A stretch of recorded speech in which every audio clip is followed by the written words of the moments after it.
My name is Emily Parker. I'm 27, and this is the story of the first time I chose my own health over my family's expectations, and how everything I knew about love and obligation shifted in a single weekend. If you enjoy real-life stories like mine, don't forget to hit that subscribe button so you don't miss what happens next. I grew up in Grove City, just outside Columbus, in a beige split level with a maple tree that always dropped leaves on the wrong side of the property line. Dad used to rake them into neat stacks like he was solving a math problem, then smile at the neighbor as if to say, "See, contained." Dad died when I was 19, sophomore year at OSU, from a sudden stroke that leaned our whole life to one side. After that, the house felt too big for our footsteps, and the maple sounded like it was chewing the wind. Mom handled it by organizing us like a calendar. She pinned bills to a corkboard, hung a weekly dinner plan, and taped my brother Ryan's basketball schedule to the fridge with a magnet shaped like a tiny orange. It was like she'd decided if every appointment and practice lived on paper, grief couldn't break anything else. Ryan was 12 back then, tall for his age, all elbows and soft hair. He grew into 6'3" with a jump shot so pure it changed the way people looked at him in the grocery store. The cashier at Giant Eagle started calling him Captain. The neighbors asked about his stats. Coaches left business cards, like confetti, on our doormat. Somewhere around his sophomore year, our house turned into a hallway to his future. Recruiters, trainers, shoe reps. Everyone talked about ceiling and upside, while I learned to load the dishwasher so quietly you couldn't hear it over sport podcasts playing in the living room. By then, I was a nurse on the med-surg floor at Riverside Methodist, rotating days and nights, drinking coffee like it was an essential nutrient. Those shifts carve you up. You come home with feet that feel borrowed and a brain full of beeping sounds. I used to lie awake at noon, with the blinds closed against the Ohio sun, thinking about my patient's monitors and the way my name sounded over a call light. "Emily, can you help me?" It always ended in a question mark. After Dad died, I think I was proud to be the person who answered questions. The first time my heart did the weird flip, I wrote it off. Night shift, empty elevator, a jolt like I'd missed a stair, then a rush of heat up my neck. I took a breath, watched the elevator numbers tick down, and convinced myself it was nothing. It wasn't nothing. It started happening once a week, then twice, a little stutter and zing, like a moth hitting a light bulb. I didn't say anything at home, because saying things made them real, and Ryan was chasing a dream that demanded we all believe in it together. The winter of his senior year, the palpitations turned into shortness of breath. I would be walking from a patient's room to the supply closet and need to stop midway and press my fingers to my sternum. Probably stress. My charge nurse said, "But go get it checked, okay?" She wrote down the number to cardiology. You'd think being hospital staff would make it easy. It doesn't. The earliest appointment with the electrophysiology clinic was in 9 weeks, and the stress test fell another month after that. I took them both. I put them in my phone in red, and then lived my life around them like stones in a river. Meanwhile, Ryan was pulling in letters. Michigan. Xavier. 2 schools in the Big Ten asked for film. Mom made spaghetti and meatballs the way she did when we were kids, humming at the stove, cheeks bright, like the kitchen light had remembered how to be kind. The more interest he got, the more we all started referring to time in terms of his games. After the district semis, before the state quarterfinals, if we make the regional. I say we because it was always we, as if picking up his dry cleaning made me part of the zone defense. It was the week before his biggest showcase, a select event in Indianapolis for seniors with scholarship potential, when the calendar finally threw a punch.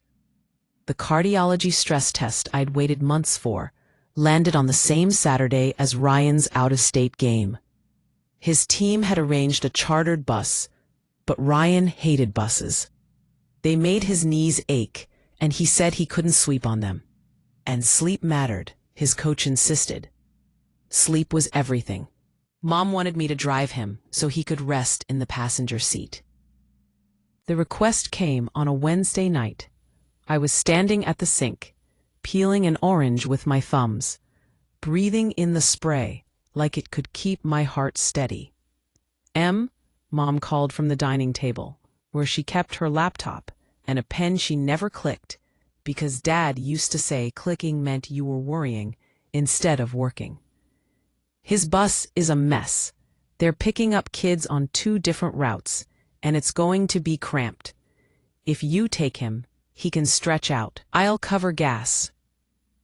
Ryan was sitting on the floor by the couch, packing his duffel. Sweatpants, foam roller, headphones, compression sleeves, a paperback he would never read. He didn't look up.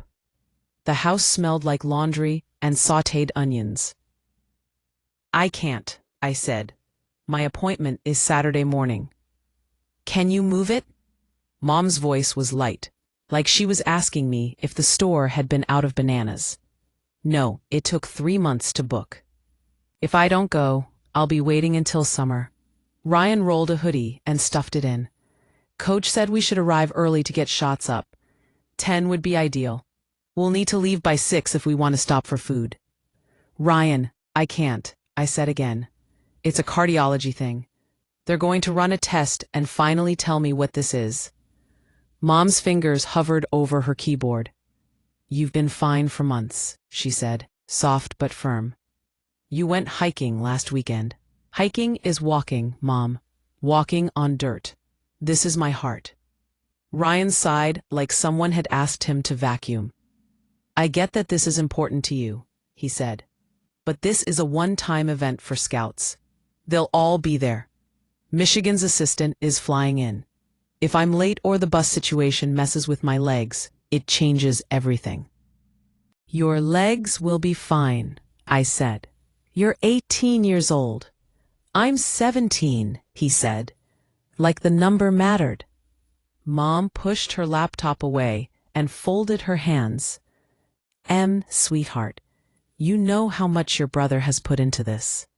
Your test is just information, right? You're not getting a procedure that day. You'll have the test, and they'll call you later with results. Is that right?" "That is right," I said, "but the test is the thing that starts the process. If I keep pushing it, I can't start." And I felt the slam skip under my skin again and gripped the edge of the counter until the orange fragrance turned metallic. "I don't feel right." Ryan finally looked at me, not like a brother exactly, but like a teammate assessing an injury. "You told me last week it barely happened anymore. I told you I didn't want to worry you." He scoffed, but not unkindly. "How would that worry me?" Because everything here was triangles. Me worrying Mom, Mom worrying Ryan, Ryan worrying the scoreboard. I swallowed. "I'm not driving you," I said, and my voice surprised me by being calm. "It's my appointment." "Then call an Uber," Mom said quickly, like she had solved a word problem. "I'm not taking a stranger to Indy," Ryan said. "Come on." "You've taken rides to the airport with strangers," I said. "You'll be fine." "That's different. I don't have to perform after a flight." Mom looked at me as if she were choosing between 2 brands of cereal, and I was the more expensive one. Just this once," she said, gentle, then firmer. "Just this once." I shook my head. "I've done just this once for years," I said. "It wasn't a weapon, just a fact. I've covered shifts. I've pressed jerseys. I've driven to Dayton and back on a work night. I've put so many just this onces on my back. I think they're part of my spine. I'm going to this appointment." Ryan stood, his duffel slumping against his shin. "Okay," he said, voice flat. Then you're choosing yourself over me. Got it. He walked down the hall, closed his door more carefully than I expected, and music started, muffled. Mom kept her hands folded. She didn't raise her voice. She didn't have to. You are not the only one who lost something when your father died, she said. And that was how I knew this wasn't about a drive. Your brother lost his protector. He found a thing that makes him feel alive and seen, and we have all supported that because it is good. It is a future. You have a good job and independence. You're not drowning. He is on the verge of something that could change his life. I need you to be the bigger person. For him. Would have tucked itself into the space where my grief kept its coat and hung there obediently. I rinsed my fingers under cold water and put the peel in the compost bin. Being the bigger person doesn't mean I have to be invisible, I said. I need you to see me. I do, Mom said, but she said it like someone reading a note they don't understand. I went to my room, which was really the small sunroom at the back of the house that I'd claimed after Dad's office became a storage space for trophies and letter jackets. I closed the door and stood there with my hand still on the knob, breathing. A text from my charge nurse lit my phone. You ready for Saturday? Proud of you. I sent back a thumbs up and then lay on my bed, listening to the house settle around me. Somewhere outside, a train wailed in the distance, and every sound felt like the inside of a clock. On Thursday, Ryan took the bus to practice and came home grumpy because a freshman had stretched across 2 seats and the AC didn't work. On Friday, Mom avoided me by cleaning the pantry. She stacked the canned beans by color and threw out spices older than Ryan's varsity career. I offered to make dinner, then did, then cleaned up without being asked. The empty was loud. On Saturday at 7:10 a.m., I was in my scrubs at a stoplight on Olentangy River Road, hands on 10 and 2. My chest felt like a shoebox someone had tied too tight. The sky was the color of paper that has been erased too many times. I could have turned left toward the interstate. I could have turned right into the hospital. The light changed and I turned right. I checked in for the stress test and sat in a waiting room where a television played a nature documentary with the sound off. A woman across from me crocheted a blue blanket and smiled at me the way certain strangers do when they've already decided to hope for you. A tech called my name. I stood. My phone vibrated. It was a text from Mom at 7:58 a.m. How long will it take? If we wait until after you're done, we can leave then. I typed and erased. Finally, I wrote, the test blocks your morning because of prep and recovery time. I can't drive. Please have Ryan take the bus. 3 dots appeared, then went away, then appeared. Okay, Mom wrote, be safe. The test itself was a choreography of stickers and wires and controlled discomfort. The tech explained everything, her voice a soft blanket of facts. We'll start slow, then increase the grade. Tell us right away if you feel lightheaded. I concentrated on the treadmill's rubber belt and the hum of its motor, the beeping that collected my heartbeat into numbers. Numbers that meant something. My heart migrated up into my throat and back down into my stomach, and I kept breathing like they taught us to coach laboring patients, in through your nose, out through your mouth. At one point, the tech put a cool hand on my shoulder and said, nearly there, and I believed her like she had offered me a chair. After, they sat me in a quiet room with water and a granola bar, and told me the doctor would review footage and come talk to me. I texted my charge nurse a photo of the IV bruise, like a kid showing off a scraped knee. She sent back a heart and a stethoscope emoji. Small things, but they felt like hands. A little after 10, my phone buzzed with a call from Ryan. I stared at it for a ring too long, then answered. Hey, he said. I could hear movement behind him. the holler of gym echoes. "We're on the court in 20. Just wanted to say good luck, I guess." "Thanks," I said, surprised, then suspicious. "How are you getting home?" "What? After the game?" "Oh, they set up rides. It's fine." He cleared his throat. "Coach says scouts are here early. You know that one I told you about? He's right there." "Good," I said, and meant it. "Play the way you always do." "Yeah." He was quiet. "Mom's mad." "I know," I said. "I told her to relax, that you're probably exaggerating the whole heart thing."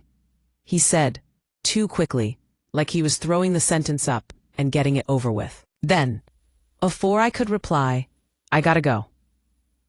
When the electrophysiologist came in, he was my age, maybe a couple years older, with a kind face that had learned to be gentle on purpose. He sat and pulled the chair close, knees almost touching mine, and asked me questions about the palpitations, and about my shifts, and about Dad. He had read my chart beyond the bolded fields. It shouldn't have felt like a miracle to be perceived as a person, but it did. "We saw what we expected to see," he said at last, "and a couple things we didn't. The short version is that you have an arrhythmia we can treat with medication and follow-up. It's not." He searched for a word that wouldn't turn my face into a worried mirror.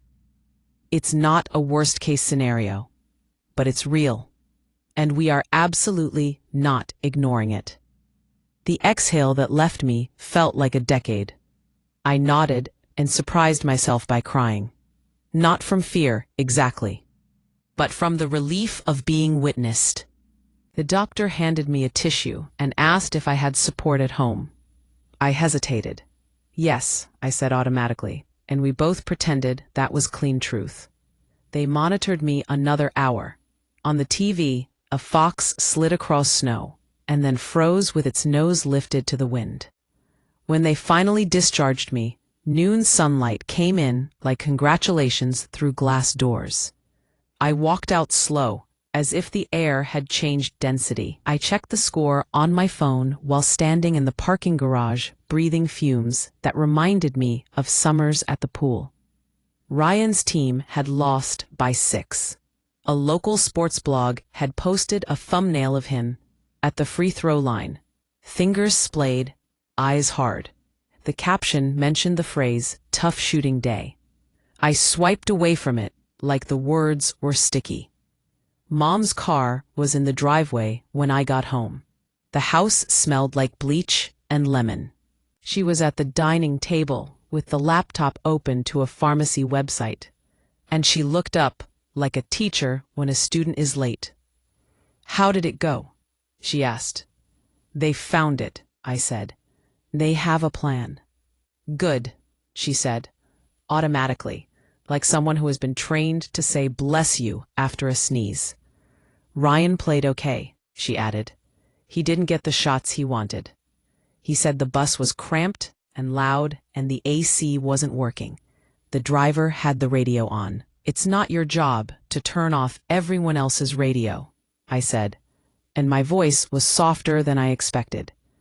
She stared at me, then closed the laptop, as if lowering the lid could contain her feelings. "You know I love you," she said. "You know that. But I can't help wondering why the timing had to be today. Why we couldn't have—" She stopped, searching for a word that wouldn't hurt me. "Arranged it differently." "Because the timing was today," I said. "Because this is how the calendar shook out. Because my heart didn't ask Ryan when his game was." She looked tired in a way that belonged to the decade after Dad, a tired that built itself like coral when no one is noticing. "I just don't want you to be dramatic," she said quietly. "Your brother needs steadiness. We all do." "I'm not trying to be dramatic," I said. "I'm trying to be alive." I didn't say it like a scene. I said it like a sentence I'd practiced under my breath in the car. Mom's face shifted, something in it faltering, the way you see a crack in old paint, only when the sun hits it just right. Okay, she said after a long moment. Okay. That night, the house was theater quiet. Ryan wasn't home yet, and when he came in, he went straight to his room without a word. I carried my new prescription bottle to the kitchen and set it on the counter next to the magnet of the tiny orange. I thought about calling my friend Leah from work, but she had back-to-back shifts and a toddler who only slept if someone sang gently threatening lullabies. I made tea and watched steam curl toward the ceiling. When I went to bed, my heart did its moth thud again, then settled when I pressed my palm to the place it argued with me. Sunday morning, Ryan knocked on my door. He stood there in socks, with his hair uncombed and his face puffy from sleep. He held a plastic to-go container with pancakes we'd both grown up on. Thin, my dad's style, rolled with butter and sugar like little sleeping bags. I made too many, he said. Mom's at church. Thanks, I said, scooting back so he could put them on my dresser. He didn't sit. He stood with his hands on his hips, the way guys on the court rest between drills. I didn't play well, he said. I saw the score, I said carefully, like moving on ice. I kept thinking about you, he said, as if the words were a punishment. Like if something happens and I'm not, I don't know. It just wouldn't. He shook his head. I told Coach about your appointment. He said family's complicated. Your coach said that. I couldn't help it, I smiled. He said, kid, we all want it to be a straight line. It's never a straight line. Then he yelled at us about box outs. He shifted his weight. I don't want you to be sick. I don't want to be either, I said. But it's not the kind where everything stops. It's the kind where I have to pay attention and take my meds and show up. Like you do at practice. He stared at me for a beat, then huffed out a tiny laugh. So you're saying you're an athlete now? In my own division, I said. He rubbed his face with both hands. I told Mom I'd pay for my own rides with my part-time job money. She said no, because she wants to be involved. She loves being involved, I said. Yeah, he said, and for the first time in months, I heard something new in his voice. Not contempt, not defense. A kind of weary compassion. I know she's been hard on you. I didn't realize how much until this week. That's okay. I meant it. We all learned some stuff. He nodded, then squinted at me, a familiar boy expression. So you're really not mad at me? I'm mad at the parts of life that made me so scared to ask for what I need, I said. And I'm practicing not being mad at a kid who has been told that his dreams are the only thing keeping us all upright. He opened his mouth, then closed it, then grinned the way he does when he sinks a 3 from the parking yacht. I love you, he said. I love you too, I said. And we let the words hang there like a banner in a gym rafters, not because we'd won a title, but because we'd stayed. The next few weeks reshaped themselves slowly, like snowbanks melting into April. Ryan took the bus to 2 more road games and hated it. He also started stretching in the mornings and going to bed earlier without anyone telling him. Mom learned the name of my medication and asked me if I needed her to pick it up when she was out. She said it like it might break if she pronounced it wrong, but she said it. That mattered. On a Tuesday night, my electrophysiologist called with lab results and asked me how my symptoms were responding. I told him better, that the moth hit the bulb less, that my chest felt like it belonged to me again. He laughed softly and said, "Excellent. We like to return things to their rightful owners." Ryan was on the couch doing ankle mobility exercises while the call happened. After I hung up, he looked up at me like I might share good news, and when I did, he high-fived me. "Next time I have a tournament," he said, "I might take the bus and send you a picture of my suffering so you can feel sorry for me." I will feel nothing, I said solemnly. He snorted. You are a monster. Correct. Scholarship-wise, life remained what it is, unpredictable and human. The big schools cooled in their interest after his off game, and that hurt him in a way you couldn't bandage with ice. But a mid-major in Ohio and a good program in Indiana stayed persistent, and the assistant coach at one of them drove down to watch a practice where Ryan played like he had the kind of memory that knows when to forget. He came home that night glowing in a tired way that looked grown up.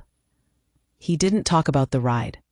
One Thursday around dinner, Mom asked if we could have a family meeting, a phrase that made my stomach clamp like I was 8 again and had broken a lamp. She set 3 plates on the table with chicken and roasted potatoes, and we sat while the kitchen clock made little metronome clicks. I wanted to say something, she began, hands flat on the table. The maple outside rattled its old leaves like a slow applause. I grew up in a house where my mother put everyone's needs on her back. It was how love worked. I thought I was honoring her by doing the same, but I see now that sometimes I made love into a list, and I didn't look up to see who was standing right in front of me. Ryan looked startled. I kept my eyes on the potatoes because I felt like if I met hers, I would cry and not stop. Mom went on. When your father died, she said, I needed a mission. Your brother's basketball became a kind of life raft for me. It was easier to cheer than to sit with grief. I am sorry for the ways I let that drown out everything else. I am especially sorry to you, Emily. You deserved a mother, not a manager. I swallowed, throat thick. Thank you, I said. 2 words, small as pills, powerful as medicine. I can't promise I won't mess up again, she said, but I can promise I will listen and ask. And that if you say you have a doctor's appointment, I will bake a cake about it. That made us all laugh because Mom made lopsided cakes and celebrated everything with them. The next Saturday, Ryan had a home game, and I sat in the bleachers between elbowy middle schoolers who screamed at the wrong times, and a man who smelled like wintergreen gum. I clapped when they announced starting lineups and tried not to put my nurse face on when a kid took a charge and fell in a way that made me want to assess pupils. Ryan hit his first shot, missed his second, then hit 3 in a row, and did that thing where he jogged back on defense with his face loose and confident. After 1 bucket, he glanced up and found me. Nothing dramatic, just a glance. A shared line across a gym where it matters to be seen. Mom joined late, breathless, wearing a scarf that didn't match anything and carrying a Tupperware with orange slices, because parents can't stop being parents, even when their kids are almost adults. She squeezed my hand. Cake later, she whispered.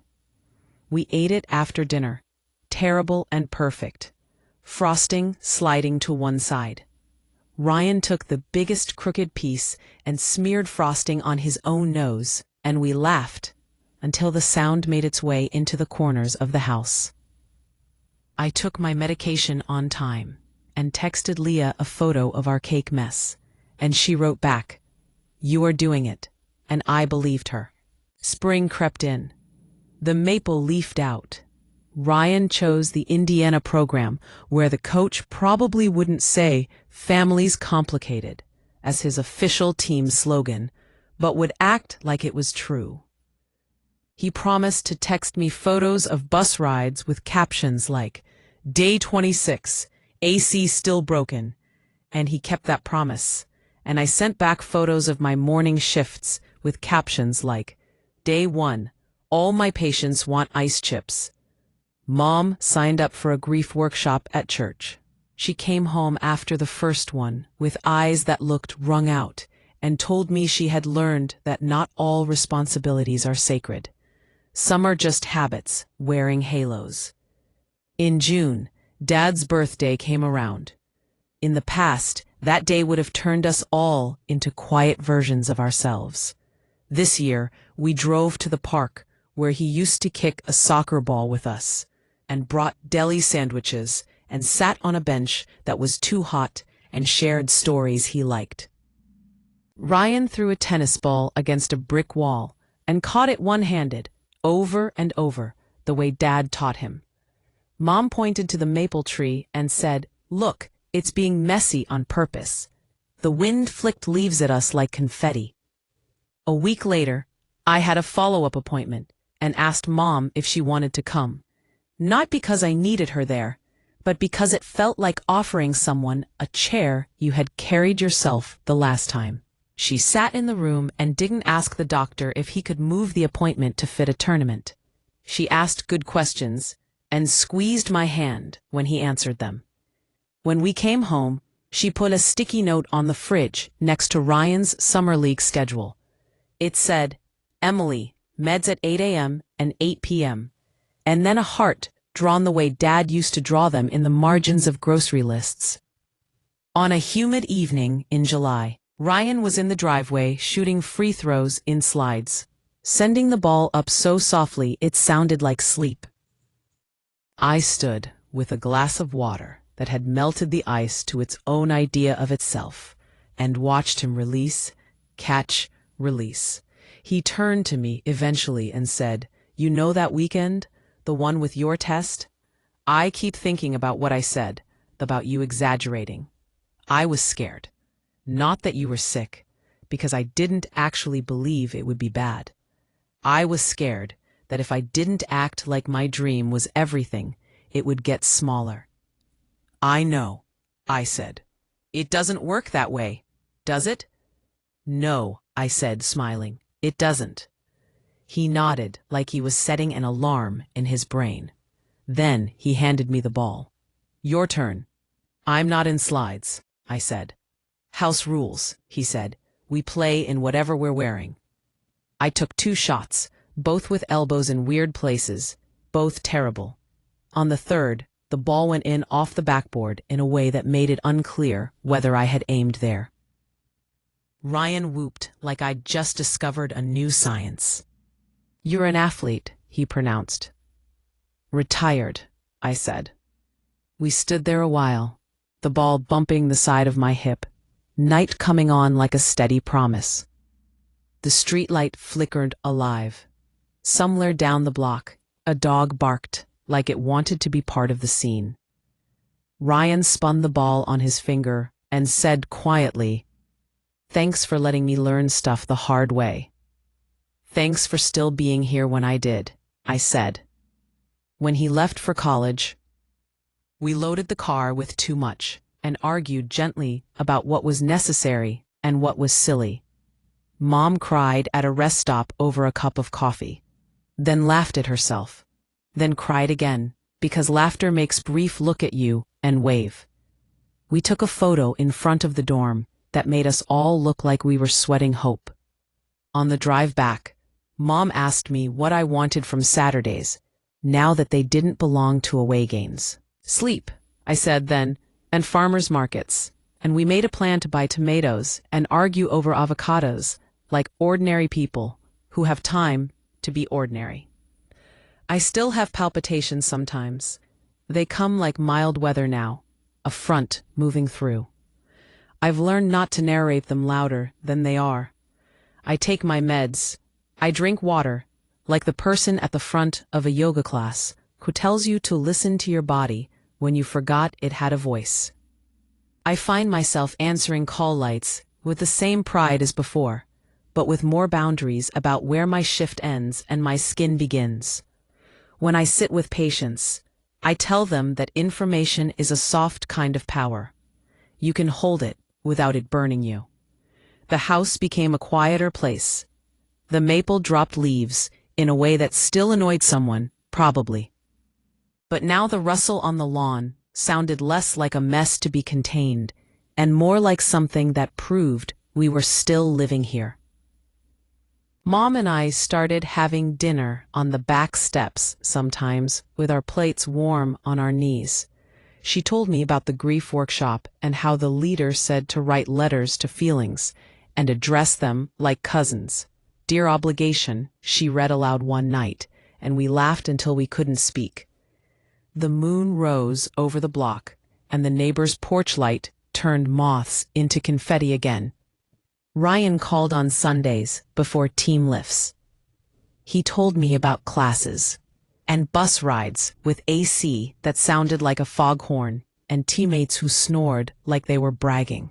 He told me about a game where he missed 3 in a row and then remembered the assistant coach who drove down to watch him practice last spring, saying, "It's never a straight line." And then he hit the 4th, and the gym felt friendly again. He asked me how my patients were and didn't interrupt when I told him about a man whose wife brought in a blanket from home because hospital sheets felt like temporary to him. He said that was smart, the blanket, and the way he said it made me want to send a blanket to everyone I knew. If you're listening to this because you're someone who knows what it feels like to make yourself small in a house that rewards you for taking up less space, I want you to hear me now. Choosing your health is not abandoning your family. It is offering them a version of you that gets to be alive in the way that matters most. It is saying, "I'll carry my part, and only my part, and that is enough." It took a Saturday morning, a stubborn decision, and a heart that insisted on telling the truth for me to understand that. What changed after I refused to drive my brother to his game? Not everything. Not magic. We didn't become a picture on a card that comes with a frame. But we did stop pretending that love required one of us to disappear so the other could be seen. And that, messy, ordinary, real, was the beginning of the life we all needed. Family should be about love, not control. And I finally learned that the most generous thing I can do for the people I love is to show up as a whole person, beating heart